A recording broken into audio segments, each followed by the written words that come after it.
Fl-ewwel ġurnata li l-Qorti tal-Familja bdiet tilqa' applikazzjoni ta' divorzju daħlu 11-il talba. 9 applikazzjonijiet saru minn kopji li diġà huma legalment separati. Iż-żewġ applikazzjonijiet l-oħra saru minn kopji li fil-mument għaddejjin minn proċeduri ta' separazzjoni. Sorsi qrib il-Qorti tal-Familja spjegaw lil One News li d-9 kopji li huma diġà separati m'għandhomx għalfejn isibu problemi hekk kif il-proċess tagħhom huwa diġà lest. It-tnejn l-oħra talbu biex il-proċess tas-separazzjoni tagħhom jieqaf u minflok tibda l-kawża d-divorzju.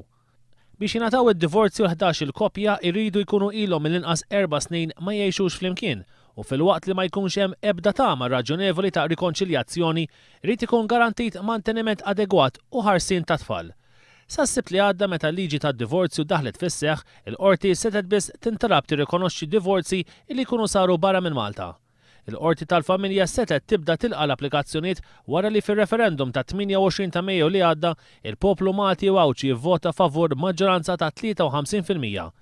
Xarejn wara b'maġġoranza ta' 52 vot favur, 11 kontra, fosthom tal-Prim Ministru Lawrence Gonzi u 5 astensjonijiet, il-Parlament approva fl-istadju finali it-tielet qari tal-abbozz ta' liġi dwar id-divorzju.